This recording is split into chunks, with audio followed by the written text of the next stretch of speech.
Hello everyone, class 8 Heritage Maths, exercise 11.1, question number 3rd of C. A fish with a mass of 3 kg causes a fishing pole to bend 9 centimeter. यदि एक मछली का भार 3 kg है मान लेते हैं, और जबकि वह किसी फिशिंग रॉड को खींचने का काम करती है, तो फिशिंग रॉड का जो पोल है या फिशिंग पोल जो है वह 90 सेंटीमीटर झुक जाता है। If the amount of bending varies directly, यदि इसके पोल के बेंडिंग का जो टर्म है वो डायरेक्टली वेरीज है एज द मास, किसके आधार पर? मास के आधार पे। तो how much will the pole bend for a 2 kg fish.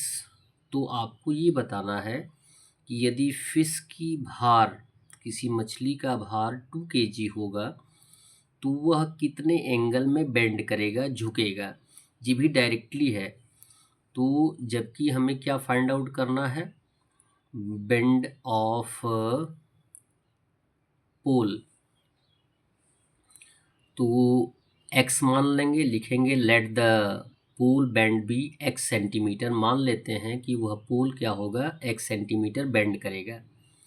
तो केजी दिया गया है, वेट इसको हम लिख सकते हैं फिश, क्लियर, या फिश लिख सकते हैं। केजी को क्या कर सकते हैं, ब्रैकेट में कर लेंगे। केजी दिया गया है 3 kg एंड 2 kg, दोनों वेरिएशन दिया गया है। एक का 3 kg है और एक का 2 kg है। और बेंड कितना होता है सेंटीमीटर में? तो 3 kg वाले पर 9, और तो 2 kg वाले पे हमने क्या माना है, x। अब जबकि ये डायरेक्ट वेरिएशन है, ज़्यादा वेट पे ज़्यादा बेंड होगा, तो कम वेट पे क्या होगा, कम बेंड होगा। सेम कंडीशन आएगा, 3/9 इक्वल 2/x। क्रॉस मल्टीप्लाई करेंगे x का वैल्यू फाइंड आउट करने के लिए, तो x इंटू कितना हो जाएगा, 3 इक्वल हो जाएगा 2 इंटू 9।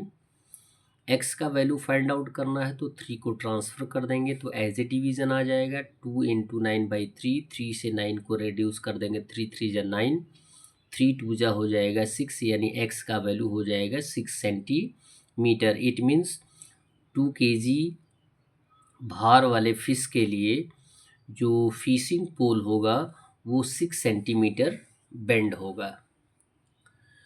क्वेश्चन नंबर 4 दिया जा रहा है, at a party 8 bottles of juice are served.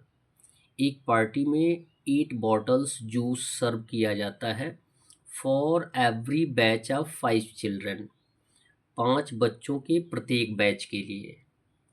यानी आप कह सकते हैं कि 5 बच्चों का ग्रुप, यदि ग्रुप बनाया गया है तो कई बैच बनाए गए हैं 5-5 बच्चों का, उसमें 8 बॉटल्स ऑफ जूस सर्व किए जाते हैं एक पार्टी में।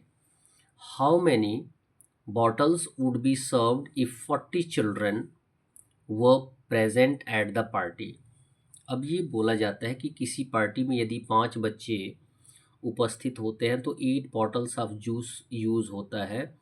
यदि उसी पार्टी में या किसी दूसरे पार्टी में 40 चिल्ड्रन उपस्थित होते हैं तो कितने number of bottles of juices use किए जाएंगे। तो ये भी डायरेक्ट प्रोपोर्शन में है, यदि बच्चों की संख्या बढ़ेगी तो नंबर ऑफ बॉटल्स बढ़ेगा, और यदि बच्चों की संख्या घटेगी तो नंबर ऑफ बॉटल्स घटेगा। ये भी डायरेक्ट प्रोपोर्शन है।